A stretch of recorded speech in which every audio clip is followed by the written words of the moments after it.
Will the former president be okay that if we draft the waiver now, that it be signed today instead of tomorrow? Will you be fine with that, Mr. President? Anong kapalit, sir? Sampalin ko siya sa publiko.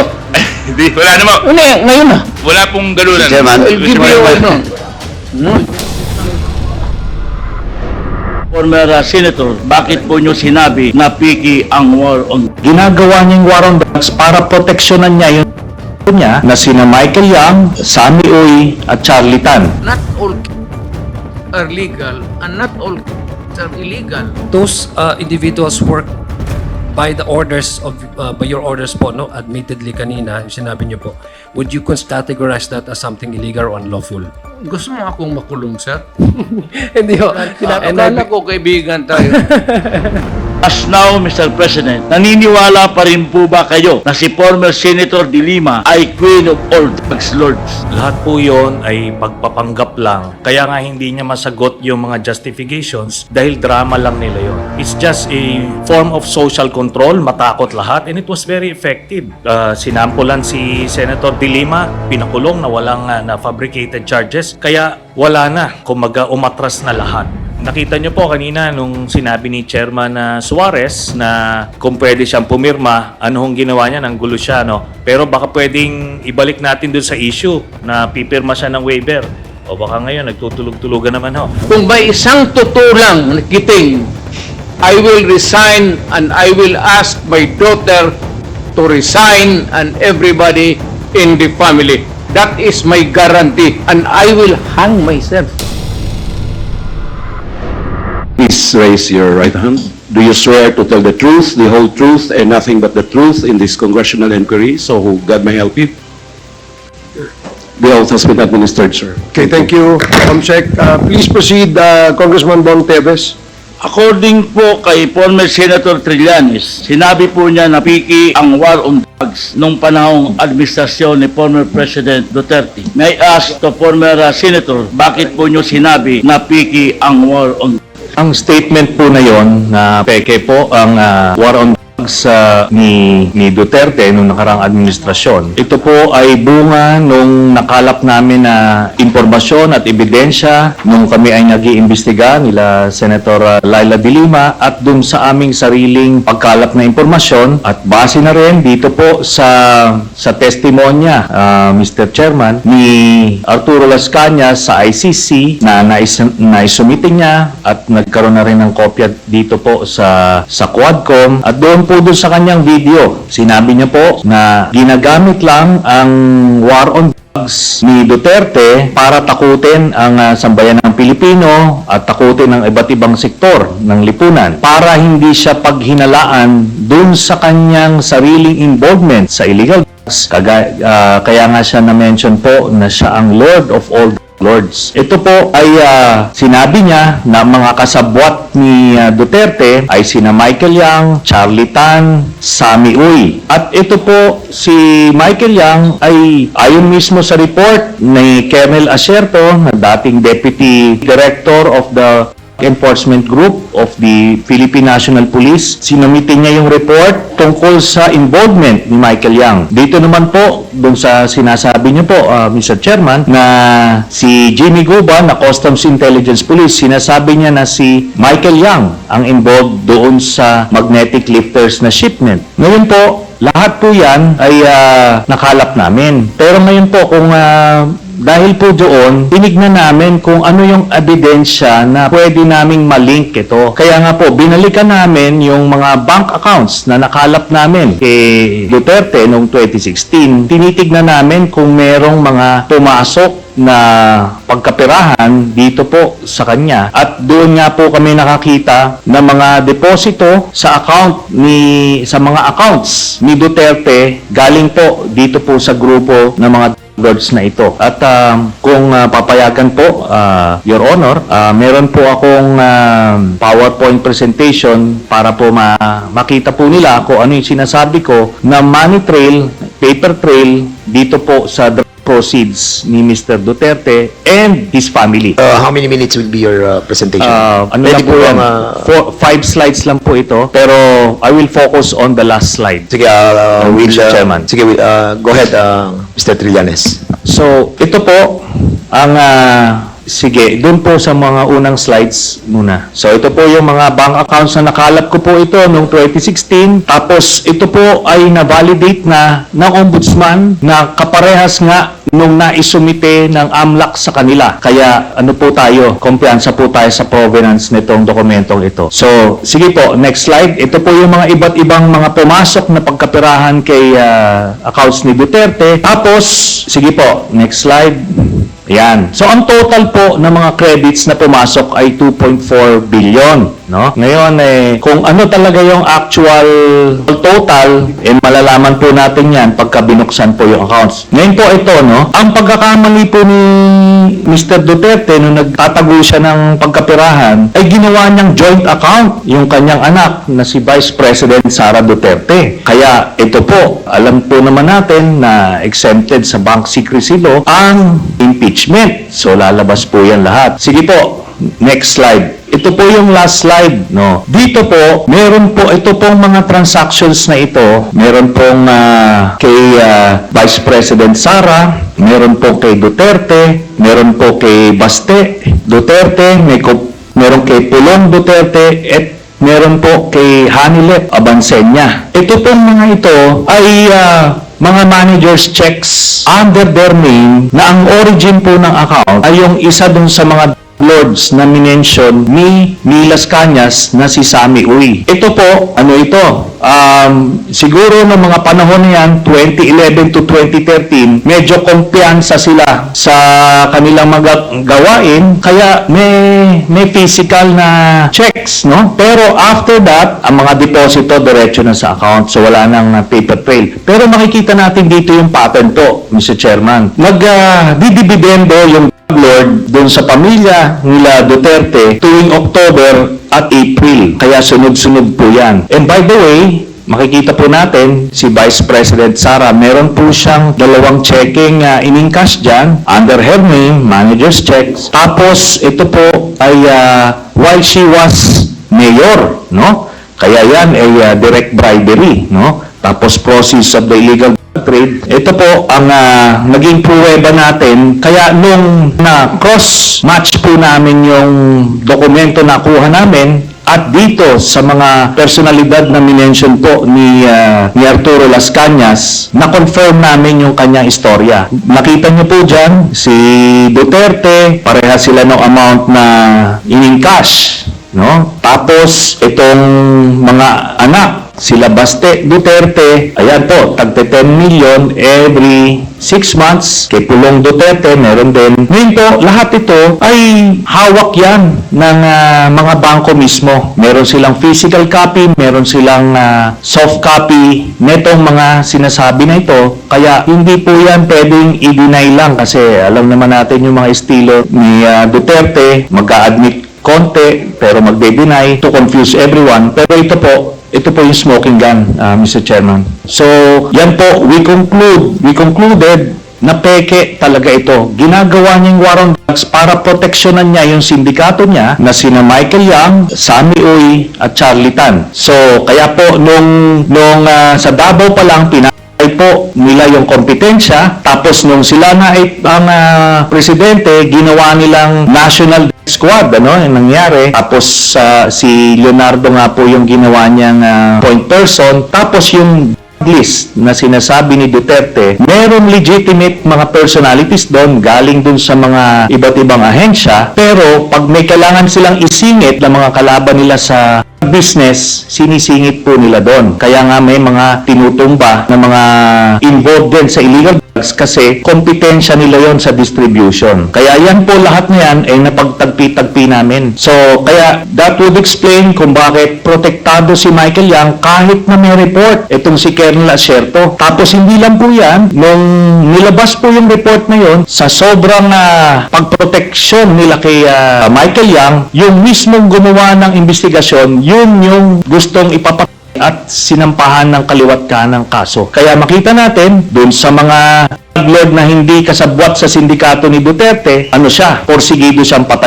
Pero doon sa kanilang grupo, itong mga ito na na-mention, Michael Yang, Charlie Tan at Sammy Oy, protektado hanggang ngayon. Ni nga si yung PDEA director ni Duterte na si Wilkins Villanueva, ni hindi nga masama sa list hanggang after noong 2022 si Michael Yang. Yun po ang dahilan kasi binilin po sa kanya yan ni Duterte. Tama po. Mr. Chair, Please proceed, Congressman Teves. may I Mr. ask Chairman. the former President kung alam niyo po ba na kinasuhan po ni former Senator Trillianes sina Congressman Paulo Duterte, Attorney Manscarpio for drug smuggling? Hindi ho. Pero kung totoong drug smuggling man sila, they should be prosecuted in court. And if convicted, they should serve sentence in jail. Hindi hindi ko pipigilan yan. Kung anak ko, kung totoo. Ngayon, yung narration dito ni ko kilala itong taong to, forgot his name. Your Honor, if there is an iota of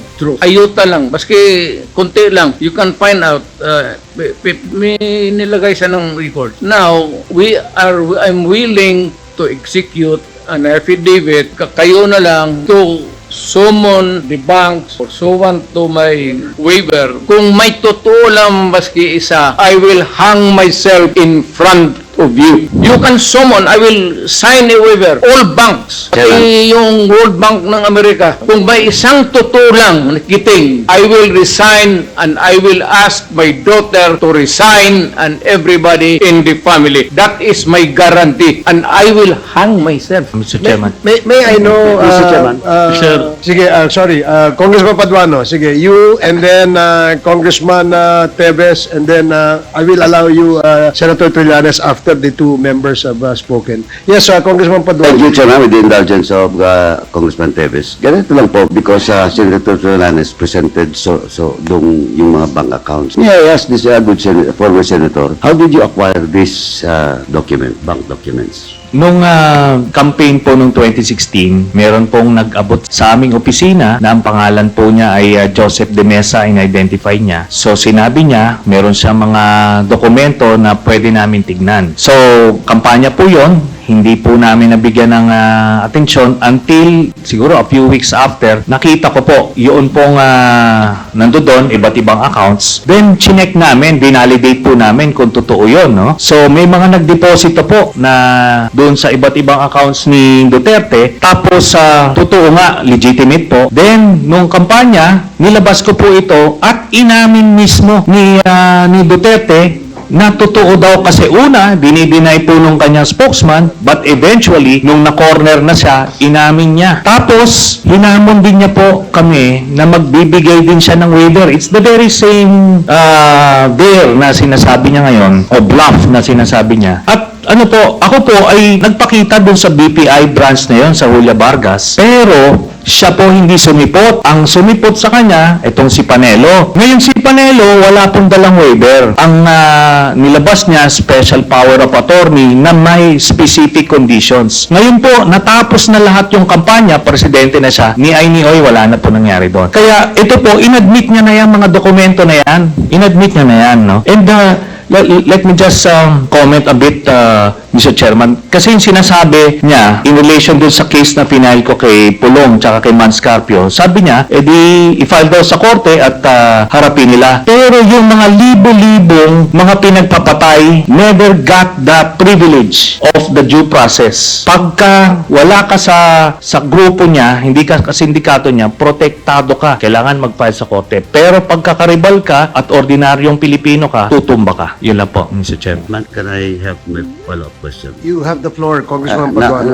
So, former Senator Trillanes testified that that document was not acquired legally. It was just given to him. And with that, Mr. Chairman, though he might appreciate that bank records, but for me, Mr. Chairman, I am not a lawyer. But with regards to how authentic is the bank documents being presented to us by former Senator Trillanes, we must ask the AMLA. So, with that, Mr. Chairman, unless Senator Trillanes can present to us another document that that bank records came from an authentic, competent agency of government, Mr. Chairman. In this case, it's the AMLA. Now, Mr. Chairman, so with that, Mr. Chairman, This is a very serious accusation. Congressman Paduano has the floor, but with the Yes. indulgence of... No, I think the chairman has ruled a while ago the sequence of those people present in this hall to answer. Okay. I think we must follow that, Mr. Chair. Thank you for reminding the chair, Congressman Acop. Now, Congressman Paduano, please proceed if that is your last. I am sorry, I thought that you were tapos na. Thank you, Mr. thank President. you, Mr. President. Anyway, Mr. President, now, with that, Mr. Chairman, and the former President has, a while ago, has a commitment to waive his right with regards to all the bank accounts that was mentioned by former Senator Trillianes. Now, Mr. Chairman, pwede naman parallel yan, unlock at the same time yung waiver if the former President will sign a waiver with regards to all those bank accounts. Thank you, Mr. Chairman. I will sign the document tomorrow and I will hand it kasi magagawin pa ng abogado. But I said, if there is an ayuta o totoo yung sinasabi, I will hang myself in your presence. I will invite you all to be a witness. Thank you, Mr. Chairman. Congressman Paduano. Si Congressman Bong Teves, and then I will allow former Senator Trillanes after Congressman Bong Teves. Thank you, Mr. Chair. My last question. Siguro naman, first, Mr. President, lahat po na tinanong ko po sa inyo ay galing po yan kay Mr. Jimmy Guban, not for me. At kasi po ay na-invite na natin siya rito bilang isa sa mga resource person sa mga naunang hearing. And then, may I ask Mr. President for my last question, given na po na na-acquit si former Senator Delima sa mga kaso niya tungkol sa drugs, as now, Mr. President, naniniwala pa rin po ba kayo na si former Senator Delima ay queen of all drugs lords? Sir, I go by what is the reality of the day. Pag sinabi ng korte, inosente si Delima, inosente si Delima. Wala tayong magawa dyan. Kung magsabi ang korte, guilty si Duterte, wala rin kayong magawa dyan. That's a democratic process. Ibig sabihin po, Wala. nagkamali tayo ng pag-akusa kay former Senator Delima. Thank you very much, Mr. Chair. Former Senator Trillanes, you are now recognized. Maraming salamat, Mr. Chairman. After, Mr. President, after the former Senator, the Chair will recognize you po. May I be given... Yes.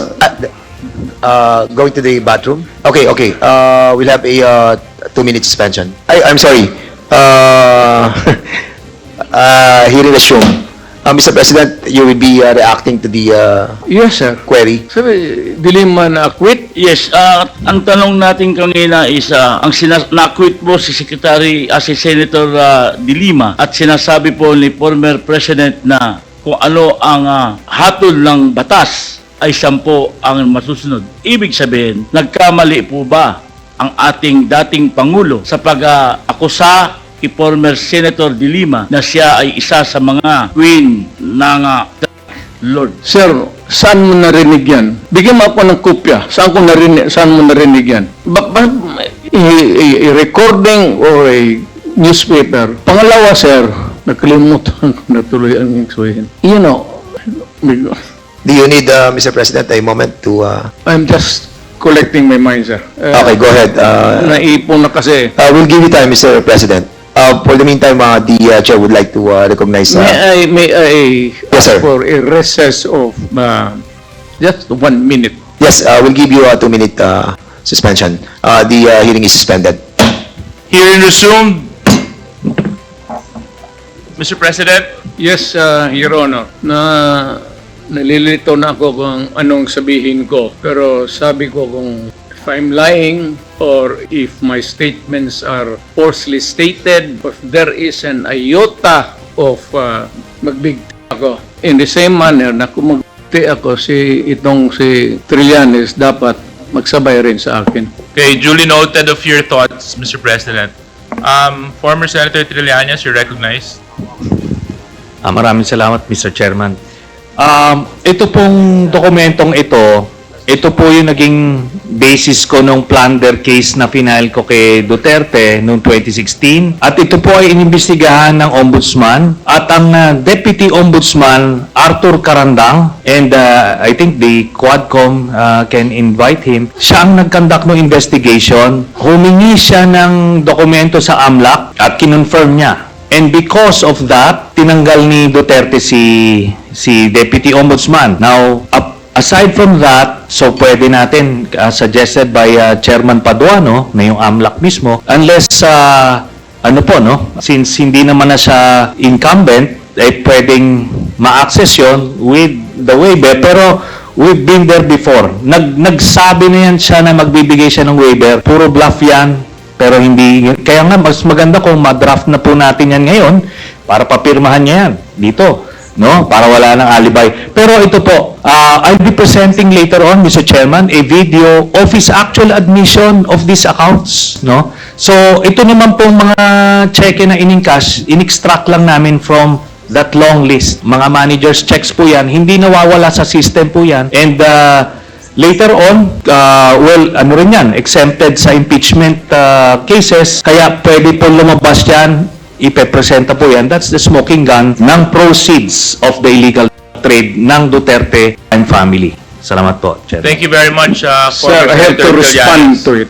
This guy President, is with all due respect, I'll have to follow the rules. I will give you time later, Mr. President. I will give you time later. Just so that we can put to rest this issue of waivers, because it's been going back and forth. Will the former President be okay that if we draft the waiver now, that it be signed today instead of tomorrow? Will you be fine with that, Mr. President? Anong kapalit, sir? Hindi. Sampalin ko siya sa publiko. Hindi, wala naman. Ngayon na. Wala pong galunan. I'll give you, sasampalin ko sa Mr. Chairman, session suspended. Session suspended.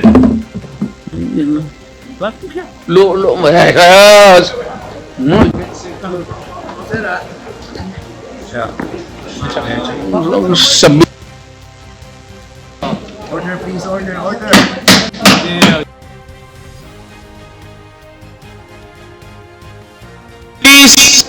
Please observe proper decorum. We are in a committee hearing. We have already stressed from the very beginning that the proper rules, decorum, will be implemented regardless of who you are. We live by a set of rules in this committee, and those set of rules will be followed, and those set of rules will be implemented. If I may. Wait, session, it's still suspended. It's still suspended. Sorry ho. The hearing is now resumed. Chairman? Yes, SDS. Mr. Chair, may I move priority? Former Mr. Chairman, President, I just would like to apologize for the unbecoming behavior. Init sa urulan niyo. thank you very much for your apology. It is accepted, and I hope that the others beside you would also observe proper decorum. So, but thank you very much for your apology. SDS and Mr. Chairman, may I move to strike off the word sampal on our record? There's a motion to strike off the word sampal in the records. Any second to that? Second, any objection? There being none. Comcheck, you're duly instructed to please strike out that word. Thank you, Mr. Chairman. Secondly, hindi po basketball ito. Yung mga meron ng nag-aaway, yung mga players, kalmante lang po, sana hindi na maulit yun. Salamat, Mr. Chairman. Mr. Chair. Mr. Chair. Thank you very much. Mr. Chair. Just a Congressman Adyong, I'll just give Attorney Degra a minute. I think he's been raising his hand. Yes. But before I recognize you, Attorney, can you kindly turn off the mic of the former president para lang hindi tayo nag-aagawan dito ng... Yes, you may proceed. Thank you, Mr. Chair. At the outset, I'm here among the resource persons because I was invited to be one of the resource persons, mainly, as mentioned earlier, as an item in the administrative matter to explain the circumstances of the two letters that we sent to the QUADCOM on behalf of the President. So I am also not only a resource person here, but also acting as the legal counsel of the former President. That said, we have reviewed the agenda item for the 11th joint public hearing. And I hope we would be able to put things in context insofar as how the proceeding have gone through until now. And I noticed that insofar as what has been going on for the last 9 hours, this would only be limited to item 4, 5, and 6 in relation to the alleged extrajudicial key in the Philippine campaign against illegal drugs during the previous administration. That said, Mr. Chair, we would like to be clarified because this is a legislative inquiry in aid of legislation. May we know what proposed legislation is being set on the table for the committee to consider and for the resource person to contribute their valuable inputs, if any, so that we can avoid incidents like what we just saw earlier, so that it will be meaningful, intelligent, accurate, and hopefully not accusatory in character. Yeah, So that it will be positive Yes. and, as I've said, meaningful discussion, so that we'll be able to come up with effective legislations, Your Honor. Thank you very much. Actually, with regards to your point, Attorney Degra, 2, or if not I'm mistaken, 3 bills have already been filed with regards to the QUADCOM hearing. Isa po dyan, may kinalaman sa forfeiture of illegally acquired properties, 1. Number 2, may kinalaman po sa at saka yung pangatlo po, may kinalaman po sa heinous crime. So, these investigations being conducted by the QUADCOM has actually brought about a lot of legislation already. Other than that, our members are also looking into amendments of existing laws so that we can strengthen the institutions and the agencies by which the government operate in. Other than that, mapapansin po natin just very recently, naglabas po ang administrasyong ng ating Pangulo ng EO para sa implementation ng total ban sa Pogo. So, with that being said, Attorney Degra, Congressman Adjong? Thank you, Mr. Chair. Just like to ask Senator Delima, are you comfortable in your seat, Senator? Because earlier when there was a small incident commotion, I saw you froze for a bit. Are you comfortable in your seat? We can transfer you if you want. I'm not comfortable, but I can stay here. Okay. Yes. I'm just concerned with our. I'm not afraid at all. Yeah. Thank I'm not. you. Yes. I'm just saying that for a little bit, I think you froze. Salamat And po. Salamat. Just concerned.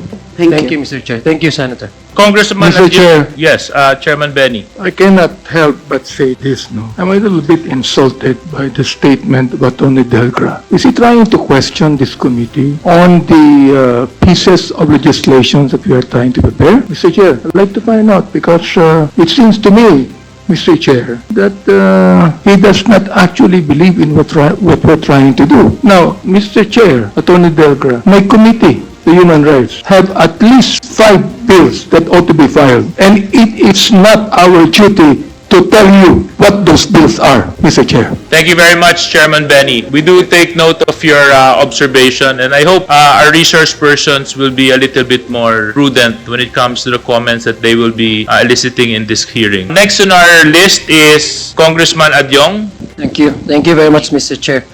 Bismillahirrahmanirrahim. Assalamualaikum warahmatullahi ta'ala wabarakatuh. Maayong gabi, Mr. President. Kabalo ko, allow me to first speak in Bisaya. Kabalo ko, murag gikapoy na ta kay sugutag kaninang buntag. So, I will be very, very brief, Mr. Chair, in my clarificatory questions, Mr. Chair. Just allow me to thank the former President for gracing the invitation of this Quad Committee and for generously responding to the questions and for being candid with his responses, with his answers. Earlier, Mr. Chair, I noticed former President Gloria Macapagal-Arroyo was also joined this committee hearing, although briefly. And we also have current Vice President in our midst. This is a rare occasion, Mr. Chair. It only speaks about the importance of the matter that is being discussed by the committee, that top officials of our land, 2 former presidents were present in this discussion. It only speaks about the gravity and the seriousness and the importance of what we are discussing right now, Mr. Chair. So allow me also to at least to premise my clarificatory questions, because some of the questions that I would like to ask to our guest speakers, guest resource persons, have already been asked by some of my colleagues here, and I don't want to labor on those questions. But let me just just premise my clarificatory questions. I would like respectfully if the former president would indulge me with his responses on the premise that I believe there are certain basic rules, no, that one has to follow, especially for government officials such as ourselves. Pardon me, Mr. Chair, pardon me, Mr. President, if I premise that on a very basic tenets, no, in a basic principle of how the democratic process is being exercised and upheld and being promoted in a country such as ours. Number one, the rule of law. Mr. Chair, I'm not a lawyer, although I do have high admiration to lawyers because I know for a fact that law as a profession is not only noble, but it is also challenging. And we are joined here on this table, on this side of the table, brilliant lawyers and even brilliant lawyers who are seated across our table, seated beside both sides with the former president, even seated behind the former president. I say it's a noble profession because lawyers are expected to uphold and to promote the basic tenets, which is the rule of law, and to uphold at least the due process, that the very essence of why we are having a very strong, and I suppose we still have a very strong justice system. Because I know, Mr. Chair, as a lawyer, no matter how convincing the evidence being presented to an individual allegedly accused of any crime, a lawyer has to defend his client before any court of law in our land. So ganun po ka-challenging at ka-noble ang profession ng pagiging abogado. So I just like po to direct my clarificatory questions po to the former president. Mr. President, you were once a prosecutor and tama po. Yes, sir.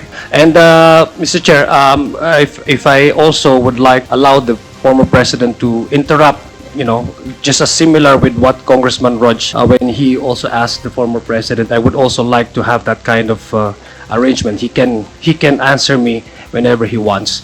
Wala pong problema sa akin yun, Mr. President. Thank you, sir. Thank you. Mr. President, you were once a prosecutor and then you served as a mayor of Davao City and also a former member of the House of Representatives and then went back to being a mayor again, if I have my timeline correct, no? And then before you ran for the presidency in 2016.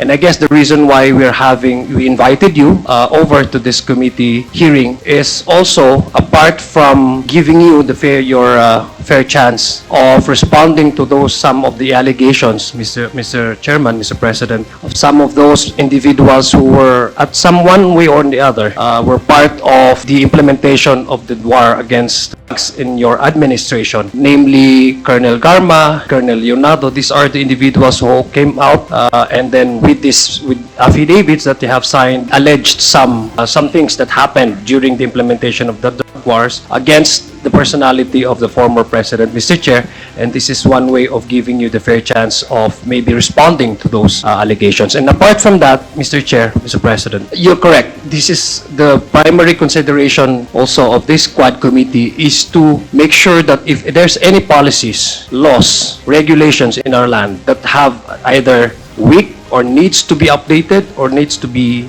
amended, or for the Congress to pass a new law to strengthen our resolve in trying to protect our streets from illegal activities, criminalities, as well as balancing it with the upholding the due process of law. This is the perfect time for it. So again, I'd like to ask you, Mr. Chair, Mr. President, when you earlier admitted po na you were the one who ordered your police, yung nga po, no? Sinabi niyo po. I presume you came from a position where, as a former prosecutor, there's something wrong with the criminal justice system in our country. I'd like to ask you, why po? I'm just curious po, no? Mr. Chair, why did you, I don't know if that's an imposition on your part, why did you have to go to length of ordering some policemen? Was there any wrong in terms of how our criminal legal justice system is being observed, practiced in this country? Yes, sir. The matters of detention, very limited kasi that's about, you have 9 hours, 18 hours, and then 34. You know, sir, mag-imbestiga ka ng kaso. Kung anong sabihin itong tao na ito, you have to go out and find out the truth. And it takes time. So, in the meantime, you cannot hang on to this guy because there are periods of detention prescribed. by law. So yan ang problema because if the lawyer comes, talagang i-release mo yan and by the time that you discover kung ano ang sinasabi niya na totoo ano at hindi, wala na sa station. Release. Of course, the periods would depend on the gravity of the offense. 918, I think it's about 36 hours. That's the most. And medyo kulang yan, sir. And usually, if there is a lawyer and there is a demand for the release because the law says that they can only be detained for that so many hours, wala talaga tayong magawa. And by the time ma-verified natin yung totoo o hindi, kung nagsasabi ng totoo, hindi pa wala pang abogado, when we find out the truth, pagbalik natin, wala na. And he is gone forever. So, we are left with so many cases na ganun ang nangyari, sir. Or even sometimes na you have to detain a person and he makes a confession. By the time that you discover really the truth based on his confession, wala na siya dyan. Pag-discover may only to find out there are serious issues or offenses committed, wala na siya. Because you know, so talagang nakatali ang ng pulis, sir, ang kamay. Because matagal na kasi ito, sir. This is a 1935 revised penal code. Hindi na na-amend yan, sir. So yung periods of detention, wala yan. Hindi na na-amend yan. So it's an outmoded, not effective, no longer applicable to the present day reality. Kasi noon, sir, o mga kriminal, pwede takbo, magsakay ng karabaw o mga sakyanan. Ngayon, sir, wala. You know, they can move fast with all the available vehicles at their hand. So we have to amend the laws of criminal procedure, pati the criminal law itself, sir. Okay. Thank you very much, Mr. Chair. Now, Mr. Chair, with the kind indulgence Yeah, please. of Yes, Congressman Mr. Adjong, can I just, in relation to what he's trying to ask, I'd like to ask the former President, with due respect, Yes, sir. President. So you're telling us that the judicial system in this country is not that effective. You said it yourself. It's not effective. It has become insufficient. Insufficient, but you also said that it's not actually effective. Because if you're saying that, Mr. President, I'm kind of confused because you would be giving the authority to the ICC to come here and investigate. Because they were saying that the judicial system in this country is not effective. Yes. Mr. Chair. Therefore, I have to be frank. therefore you are giving the right for the ICC to come and investigate. Are you doing that? I will tell them a different story. Because what you said when you were president was quite different to what you're trying to say now as a private citizen. When you were president, you were saying that there's nothing wrong with the judicial system in this country, so that the ICC has no right whatsoever to investigate. But now as a private citizen, Mr. Chair, I'm kind of confused because right now you're telling me that the judicial system in this country is insufficient and ineffective. Therefore, you are giving the right for the ICC to come in and investigate. Civilian ako, sir. Iba naman yung presidente ako. That is a different story. Panahon-panahon lang yung lalabas sa bunganga mo. So therefore, Mr. President, just one question ulit, no? So are you trying to change your position now, being a private citizen, to what you said when you were president? In what manner, sir? As what you've said, that you were president then, now you're a private citizen. Because of that, you are able to say that the judicial system in this country is ineffective and insufficient, Mr. Chair. Not ineffective, insufficient. Insufficient talaga. Mr. President, I heard the word ineffective. I heard it. Yes, sir. That's why I repeated it when I said I have ineffective. I have big ears like you do, so I heard it, Mr. President.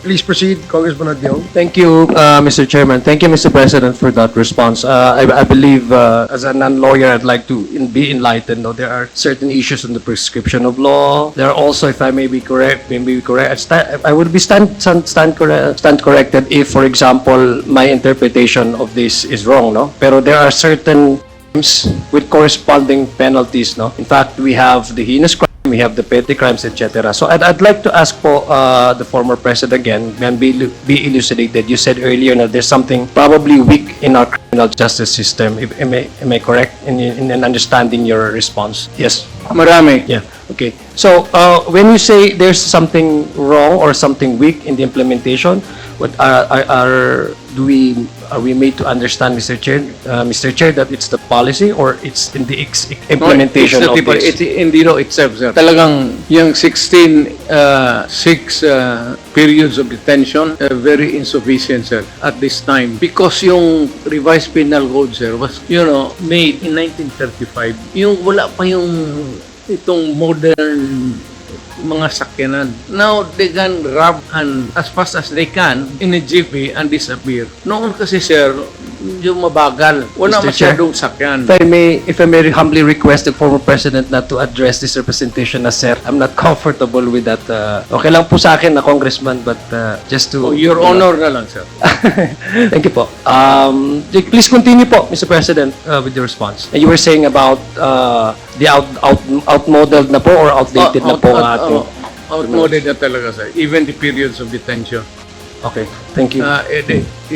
We need to amend our law and our procedure. Mr. Chair, Mr. President, I believe you're familiar with the may saying po sa legal community na the law may be harsh but it is the law, no? That to me, Mr. Chair, that can also be applied. And currently, the law may be weak, as you described it, no? That's why we are having this discussion also is for this Quad Committee to possibly amend or introduce any that would strengthen our policies in terms of criminal justice system. That, Yeah, but a law, that logic can also be applied into my own understanding. A law can be weak, but it is the law. So that premise, Mr. Chair, is exactly has to be observed in order to avoid people taking their justice into their own hands, no? Mr. Chair, would you agree with me on that, Mr. President? correct, sir. So that to put a stop to it, there must be progressive laws from every now and then. So it is duty of Congress to listen to the police and the law enforcement agencies involved so that malaman nila what corrective measures that they can legislate so that these things will not happen or will not be perpetuated by some. Okay, Mr. Chair, those cases that had happened in the previous years, no? Policemen who or ordinary citizens who have killed, their, certain crimes, because the way you characterize it, Mr. Chair, Mr. President, is that rapists, kidnappers, I believe in 100% that nobody in this room would ever support those kinds of individuals, the way you characterize them. Now, those, let's say, policemen, kasi the topic really is yung pag-order nyo po, no? Sa mga, ang sinabi nyo, you admitted na. By policy, you feel that you are responsible. But on the specific cases, sabi nyo, you are not bound legally to respond to those criminal cases individually, but the policy direction, you claim to be responsible and you take full responsibility on that. Now, those policemen who have, let's say, palagay po natin, who has implemented po, yung pag po ng mga criminals in the streets, would that be also, Mr. Chair, for me, help me understand po, Mr. President, Yes, would sir. that also fall under the category of taking the laws into their own hands? Because No, that's sir. precisely why we are avoiding those. I hope you would understand me po, Mr. President, because I came from a community, and I hope, I know fully that you understand this. I came from a community where there's a cycle of that people tend to take justice into their own hands. Alam niyo po yan, yung Correct, rido. sir. And I, for one, would like to strengthen our criminal legal justice system in order to avoid and put a stop to the cycle of violence. Now, those policemen who have, the word is extrajudicial killing kasi outside of the bounds of the law, who have killed individuals who are charged with, not even charged, but they suspected of involving themselves in criminalities. Would that be sufficiently or accurately fall under the category of the phrase to take justice into their own hands, which is diametrically opposed to the rule of law and the whole system of our governance, which is based on the democratic principles of separation of the It is judiciary, the legislative, and the... It is always unlawful. I'm sorry po? Mali talaga. It's unlawful, not lawful. Outside of a judicial pronouncement that you are, pero wala na tayong death thing ngayon. That's the problem. Yeah. Okay, so what you're saying po, it is unlawful to outside of the bounds of the law. Is that what the former president is saying to the committee? Kasi my question po is, my question po, Mr. President, Mr. Chairman, on the legal maxim that the law may be harsh or the law may be weak, no? Unfortunately, in the way you describe it in our current legal system, it's weak. But we have to observe that. No, anything that is done outside of the bounds of the law, outside of law is illegal. It is unlawful. Unlawful. So therefore, Mr. Chair, may I deduce from the way the former president responded to my question, po, but so that I can be elucidated, those were unlawful and illegal. Well, depends, sir. There has to be some a condition. Not all are legal and not all are illegal. There are. No, pardon me, Mr. President po. Just to put into context, those individuals work by the orders of, by your orders po, no? Admittedly kanina, yung sinabi niyo po, would you categorize that as something illegal or unlawful? That would be unlawful. Okay. Because kasi sir, kung nasa custody na ng police, naka-handcuff na, nakatali na, what would be the point? Ba't siya ako police, hindi trabaho ng lalaki yan? Totoo lang. Okay. I cannot, for the life of me. Pero kung may papatulan talaga kita. That has been my as mayor. Papatulan talaga kita. And it had happened many times. Yeah. Okay. I participated in the shootout early on when I was about just 3 months mayor. So, Mr. Chair, if I may be continued, Mr. President. So, those who have under the, sinasabi po, the implementation of the war on, those who are, kasi there are also cases wherein yung po ay hindi nanlaban. Are we saying now, Mr. President, Mr. Chairman, that those who have nanlaban cannot necessarily be considered illegal, but what about those na hindi ho nanlaban na bigla lang namatay? Can they also be considered as not illegal, Mr. Chair? Those police officers, law enforcement agencies, whoever they are, kung nila unlawfully, not in self-defense, not in the performance of duty, kung civilian ka or police ka in the performance of duty, which would include the elements of self-defense, talagang illegal yan.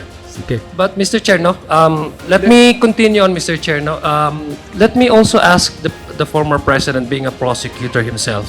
I think the bulk of the discussion that we're having right now is on the assigning of the term. No, because ako po, Mr. President, gumagamit din po ako ng hyperbole. And I'm sure karamihan po sa atin talaga ay it's just a figures of speech. No? Pag meron po tayong hindi magandang nakita, po pwedeng sabihin natin na you are so and so. Pag halimbawa meron ako, pwede kong sabihin na ito si so and so. No? So those are just some mere accusations, no? Allegations. Who do you think, or which agency of the government do you think has that the mandate and the authority to assign the such and such person is and when can that, for example, I believe it's the court, no? And when can the court finally categorize you or call a certain individual allegedly of committing a criminal, Mr. Chair? Sir, we have to go para hindi tayo mawala sa discussion. Yes po, Mr. Chair. If I may, I'm not trying to. Alam mo, sir, we have to start with the elementary thing. The law enforcement starts with the police. So he goes out there, enforces the law. If there is a violation, he makes the arrest.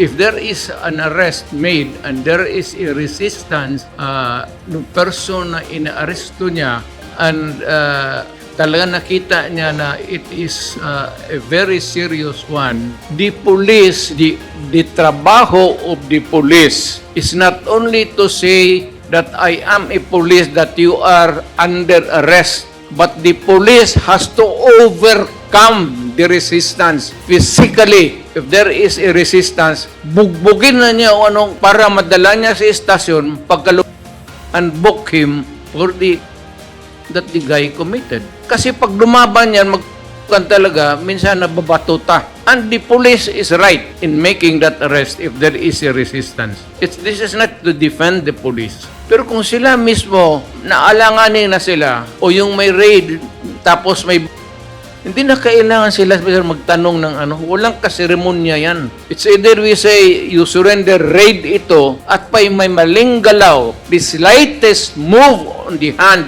even if it is equivocal kung ano ang dinudukot niya, basta may the police can the person. Okay. Oh, Thank you. Thank you very much for that, Mr. President, Mr. Chairman. Now, that's given, for example, that scenario, no? Would you say, Mr. Chair, that I agree with you, talagang may karapatan yung mga pulis po mang-depensa, no? Even hindi lang ho pulis, no, Mr. Chair. Even yung mga ordinary tao, if you feel threatened, talagang you have the right to defend yourself. But again, going back, Mr. Chair, doon sa issue nung, because this is what I'm trying to understand, Mr. Chair. Sir. Yes po. Sige. Okay. This is what I'm trying to understand po, Mr. Let's Chair. No? zero in on that issue, sir. Yes po. The reason why I'm asking you this, Mr. Chair, is, again, remember po, Mr. Chair, I premised my question on the very basic principle of the rule of law, due process, and etc. So the question is, of course, tayo po, it's easier for us to accuse, no? And it's only for the courts to really find out whether that person is really guilty of committing such crimes or not. Correct. Now, and earlier, tinanong ko po kayo, Mr. President, Mr. Chairman, kung ano po yung mga lapses nung criminal justice system natin, and you have mentioned several, no? Kaya nga po ang tanong ko, binabalikan ko po, kasi this is the contention of the discussion right now. Is it justifiable, for example, that those who's the power designate, for example, if a person is guilty or not in certain crimes, can also be taken up, justice can also be taken up by ordinary policemen or any ordinary citizens to anybody charged of any criminalities without even allowing them to go to courts, no? Kasi that would be inimical again po to the due process and to the rule of law, and diametrically opposed to the democratic processes Meaning that we have. to say, That's what sir, I'm trying po, Mr. President, to understand. understand you. Kasi this is all about. And unfortunately, in the previous administration po, with all due respect, there are several also allegations of those who are not been suspected of engaged in activities that have also perished during the actual operation of our police. Yun lang po yung gusto kong malaman so that I can also be elucidated on how we go forward in trying to introduce some laws or amend some laws, Mr. Chairman, Mr. President. Hindi na kailangan, sir. Wrongfully a person is a crime. Kaya nga, hindi na kailangan na magsabi tayo na itong police na ito. If, and sir, not in the performance of a duty, not making an arrest, and there is no resistance at all, unarmed, nakatali ang paa, pati nakatali ang kamay, that policeman belongs to the penitentiary. Thank you. Mr. Chair, earlier, Mr. Chair, one of my colleagues here mentioned about in 2013, there was a study that came out po. It was a study came out placing Davao City as one of the safest cities in the world, no? Even surpassing the city of Ontario and Tokyo and some. That was during your incumbency, Mr. Chairman, no? Mr. President, no? In 2013, you were still a mayor at that time. Yes, sir. Okay. So placing Davao City as one of the safest cities in the world. Do you attribute that the study, the research that was conducted, do you attribute that to the number of arrests or the dispensation of justice for the operation of the courts, or do you attribute that to the Mr. Chair, Mr. President? Cannot be a solution to all of these things that we have to deal with in life. Yung ako ang mayor, sir, alam nila, when I was a prosecutor, alam na nila, including the police. Alam na ng police, takot ang police sa akin kasi wala akong patawad. Alam na ng taong Davao na pagka ikaw ay nagkasala, talagang walang pa akong patawad. Hindi ako nagpapabor ng police, sir. Pag nagkamali ang police, ako mismo, at ako mismo ang sa policeman, tanong ka ng nandito na si ako mismo ang ng police pagka inaano nila yung sibilyana, what for every reason, layo na maglasing ng asawa. Pag pumunta yan sa City Hall, sir, talagang Black and blue yan. Sipa, suntok. Thank you, Mr. Chair. So I take that as yung Ganon ang disiplina, sir, sa pulis ko. Hindi ko pinagyayabang. Kasi may yung mga pulis eh. Kaya lang, alam nila may kasalanan sila. Pwede mo basta-basta gawin yan sa basta na lang. Pero ganon ang practice ko. Ko talaga. Mr. Chair, I have here po the ito pong ranking ninyo, pang 12 po ang Davao the safest. Let me go back to the question po, Mr. President, Mr. Chairman. Ang gusto ko lang pong malaman is, of course, there are criteria, again, for... Yes, sir. There are criteria for Davao City to land 12 spot among the safest. I wasn't really asking about how the former president and the former mayor dealt with the earring cops in the city. I was just asking about the study that was conducted. I'm sure hindi po you're very proud of, lahat naman to magiging proud po kasi safest city. I just like to ask po the former president, would he attribute this accomplishment to the alleged in the streets, Itong would he attribute that to the number of arrests or the fast dispensation of justice in the operation of the courts in Davao City? Walang kasi, sir, kasi nag-warning ako.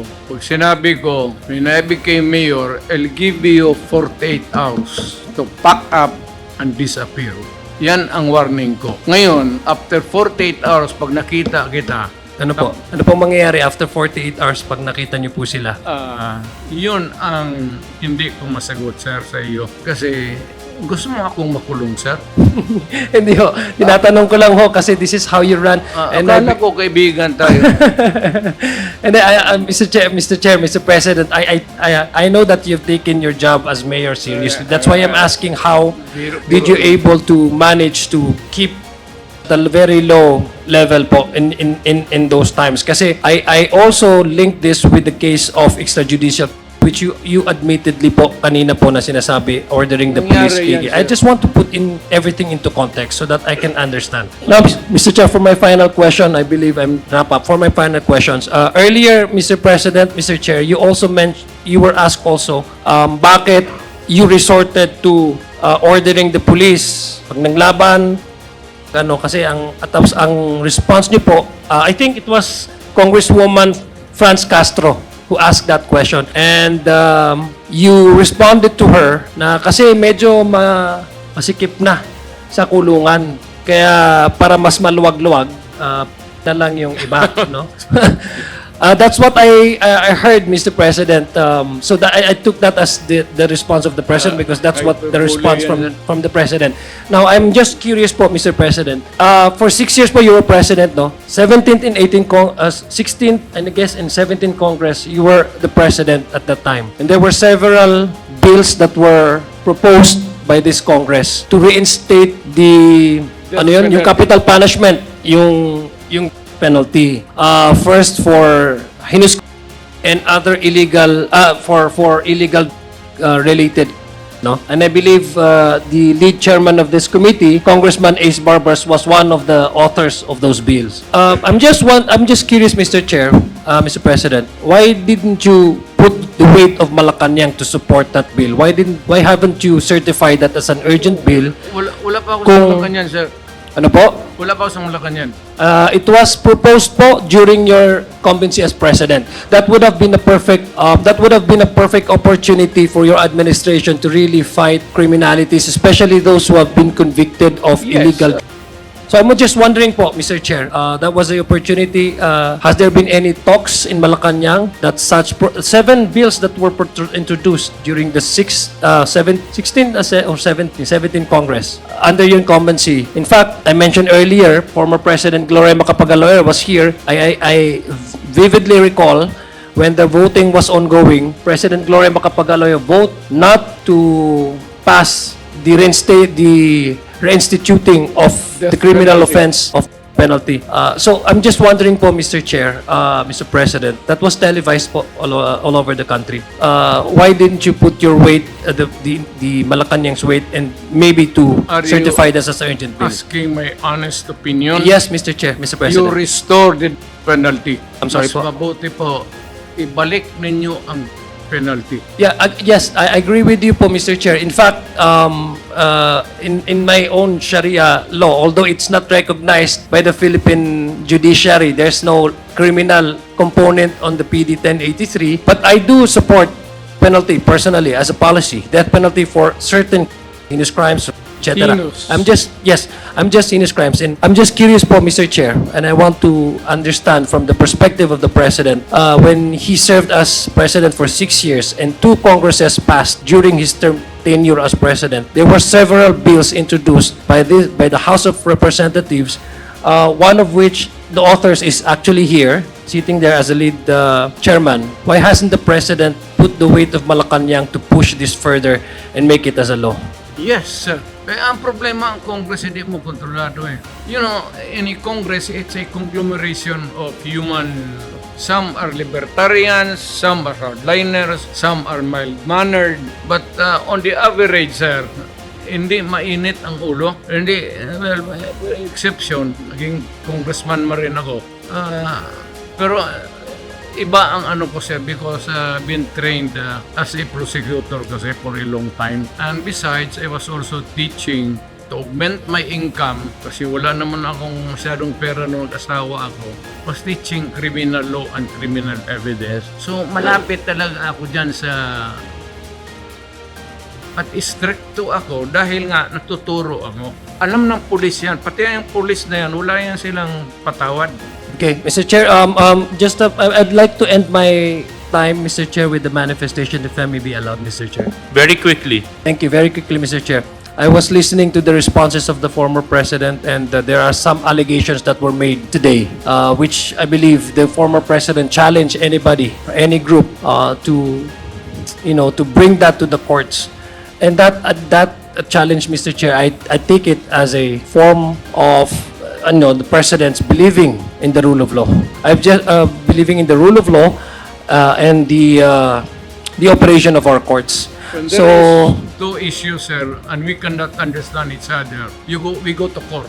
yeah, I commend you on that, no, for saying that. I hope, Mr. Chair, that the same should have been also accorded and should have been also been extended to those who in the streets. I believe the former president, by just encouraging anybody, any individual to go to court and file these cases, because I believe that's the proper venue for that. Sir, there are independent investigations, investigative bodies. It is not only the police. You can rely on the NBI, the Human Rights Commission, and others. You can tap anybody there to help in the enforcement of the law against itong sabi mong illegal criminals, or what they would call yung sa ating parlance ngayon as salvaging. Yeah, thank you. Congressman Adjong, Again, yes? let me just put an end to my statement, Mr. Chair, if I may be allowed.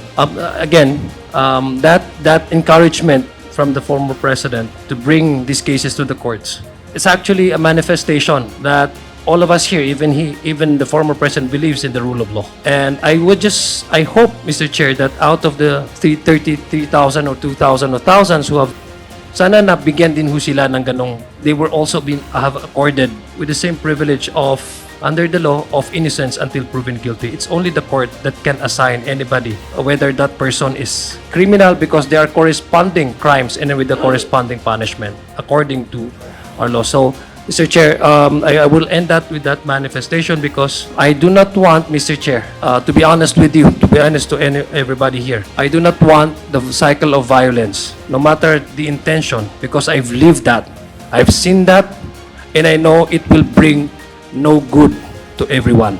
I don't want the cycle of violence to happen. Mr. Chair, thank you very much, and maayong Thank you very gabi. much. Daghang salamat, Mr. President. I just have a policy question. Kanina pa po, Mr. President, na babanggit tong pagbumunot. Tama po ba yun? Oh. Hindi po ba pwede, Mr. President, yung i-disable na lang kaysa yung bang na muna sa paa? Sa braso? Bakit kailangan? Sir, pag bumunot yung tao na harap mo, or even if it not So, nakalasing lang. Pagka bumunot niyang sir, papunta yung barrel sa direksyon mo. Alam mo sir, pagka nakatutok yan sa katawan mo sir, that's the end of you. Okay. No, I'm just curious. Self-defense. Yes, thank you very much, former President. To Chel Jokno, Attorney Chel Jokno, meron po bang handbook or paano po ba dapat ginagawa to? Di ba dapat maximum tolerance ang ini-implement? Yes, Mr. Chair. At it's very clear both in the PNP manuals as well as the UN regulations that the use of lethal force is only to be done as a last resort. Klarong-klaro po yan, paulit-ulit yan nakikita sa both sa PNP manuals at sa United Nations guidelines. Thank you very much. Yung mga nanay po kasi ng mga biktima, magpapaalam na po sa atin. But before they go, the chair will give you a minute or maybe 2 minutes each. Kung meron po kayong gustong sabihin bago po kayo umalis at umuwi sa inyong mga pamilya. Unahin po namin kay Ma'am Lori Pasco. Magandang gabi na po sa ating lahat. At bago po kami umuwi ay gusto naming magpasalamat sa committee na ito na nagbigay sa amin ng pagkakataon upang maipahayag namin kung ano yung aming saloobin at maikwento namin ang aming mga karanasan at kung ano yung nangyari sa aming mga mahal sa buhay. At yung mga panawagan po namin na sana po ay magkaroon talaga ng hustisya ang aming mga mahal sa buhay at magkaroon po talaga ng masusing investigasyon. Maraming salamat po. Salamat. At ang susunod ko naman pong kikilalanin ay si Mary Ann Domingo, ma'am. Magandang gabi sa inyo lahat. Una sa lahat, nagpapasalamat po kami mga biktima na naimbitahan po dito. At sana po, tuloy-tuloy po na matulungan niyo po kami na magkaroon ng hustisya. Ito po ay hindi lang para sa mga namatayan, kundi sa mga nanay, sa mga nangulila na magkaroon ng dignidad, muli magkaroon ng karapatang pantao kaming lahat. Sana po matulungan niyo po kami na mabigyan ng hustisya kami lahat. Salamat po. Maraming salamat po, Mrs. Domingo. At panghuli po, Ma'am Cristina Pascual. Sa lahat po na nandito sa Congress, buong puso kami pong nagpapasalamat sa inyo na nararamdaman po namin na kasama namin po kayo sa nararamdaman naming bigat sa araw-araw po. Kaya po, wala po kami sawang nagpapasalamat po sa inyo. Salamat po. Maraming salamat. Yes, ma'am. Maraming salamat po sa committee ito. Gusto rin po namin acknowledge ang iba pang mga pamilyang kasama namin nandito po sa likod.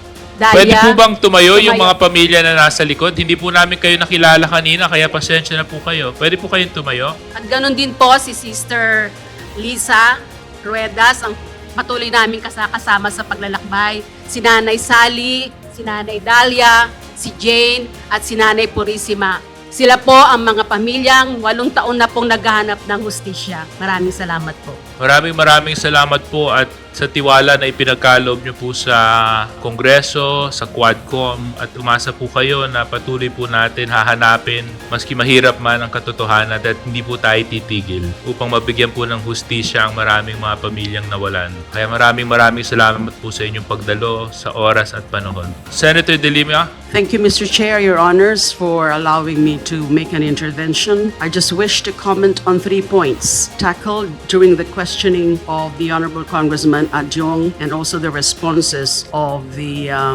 resource person, the former mayor, former president, to those questions. Number 1 is about the limited period of detention. So ang sabi po ng dating mayor, dating pangulo, under current realities, medyo hindi na ho ito sapat. So he is proposing amendment of the pertinent laws, particularly the revised penal code. Let me remind everybody po na hindi lang po ang batas ang kailangan nating i-amend. Kasi nandyan mismo yan sa saligang batas sa konstitusyon. Yung maximum period of 72 days as detention. Nandyan po yan. That's the maximum allowable period. Kaya yung tungkol nga po dun sa Anti-Terrorism Act, isa po sa naging issue na ganun nga ho, na yung 24 days of detention na nakalagay dun sa Anti-Terrorism Act, hindi po tumutugma and in fact, sobra dun sa sinasabing period of detention na pwede, but after that, dapat i-charge nyo na, hindi tumutugma doon sa provision of the Constitution. So kailangan ho natin, hindi lang batas, kung yun ho ang magiging posisyon ng Kongreso, ay dapat kailangan din i-amend ang Constitution. Pero syempre, hindi lang basta-basta dahil gustong i-amend, pag-isipan po ng husto yan. Kailangan mabalanse what should be the exact position na talagang balanse na while upholding state interest in combating crime, palagi natin po dapat rin-respeto ang mga individual rights in the Bill of Rights. Second point, yung tungkol po sa study na nabanggit po ni Honorable Adjong. So it says that Davao City is among the safest. Let me point out po na yung study na yun, kung hindi po ako nagkakamali, crowdsourcing po yan. So it's not necessarily reliable, it's not scientific. Ang alam kong study na reliable and scientific, although nakalimutan ko na po kung anong eksaktong study yon, I can search my materials, I can review my materials. Yung sinasabi na yung Davao City ay number 1 ang sa incidence of, at tumutugma po yan, consistent po yan, doon palaging sinasabi na lang kasi ang mga kriminal. Kaya, highest. But can you call that a safe city? Kasi yung labag sa batas. Pwede bang safe ang isang lipunan kung basta na lang mga nawala na hindi dumadaan sa rule of law at wala nga tayong batas ngayon na kumikilala sa penalty. So how can it be a safe city? Number 3, penalty.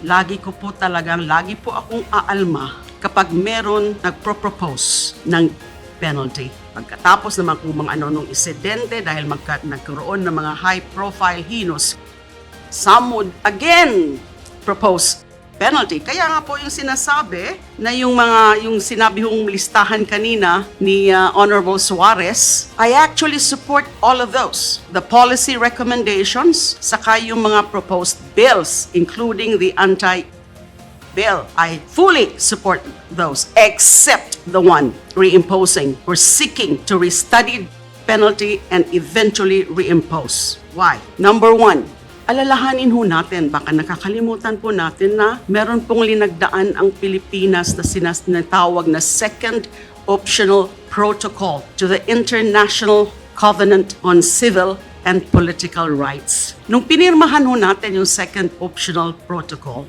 we committed as a state party never to reimpose or restore penalty. Nag-commit po tayo doon, nanumpa tayo na hindi na natin maiisip na i-reimpose ang death penalty. Now, isa pang rason kung bakit hindi ko talaga, never akong magsasang-ayon sa penalty. Yung ating resource person, the former mayor, the former president, kasasabi lang po niya, yung justice system natin, insufficient, weak, inefficient, flawed, may mga diferensya pa ang ating criminal justice system. So kung ganun, dapat ayusin muna natin yung criminal justice system. Kasi pag ganyan na flawed, sigurado ako na magkakamali. May mga pagkakataon na magkakamali ang korte na mag-impose ng penalty. Yung mga bansa nga, yung mga ibang jurisdictions na medyo advanced na yung kanilang criminal justice system, nagkakamali pa rin. There are really recorded,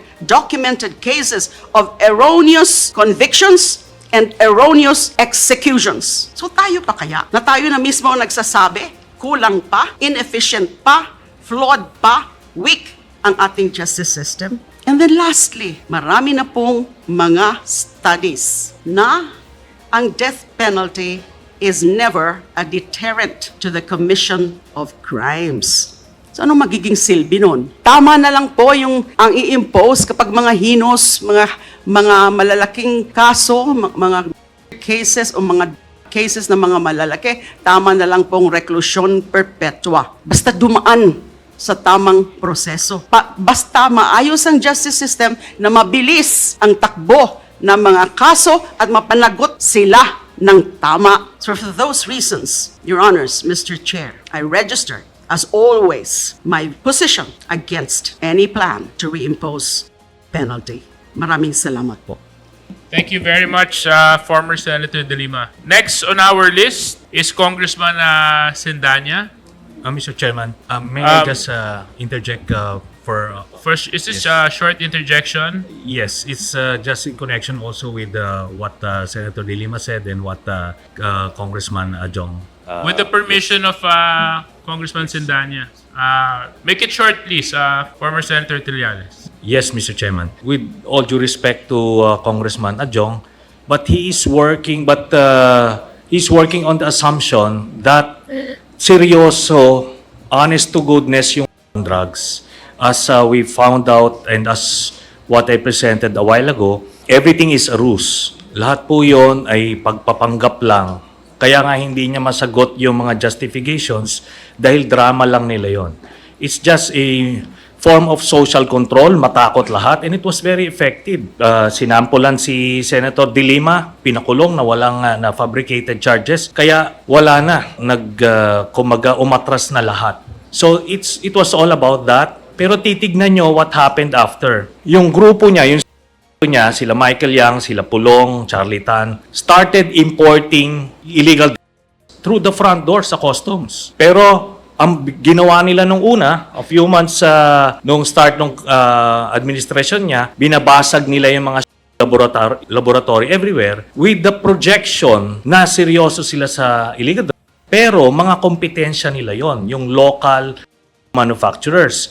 So nung na-abolish na nila lahat, in-import na nila through the front door. Ngayon, magkano ang presyo nung at that time nung kanila tumaas. So, yung cartel nila ang nakinabang nung monopolization nung war. Kaya nga, sa galit niya, kunyari, sa pagpe-pretend niya ng galit siya sa illegal.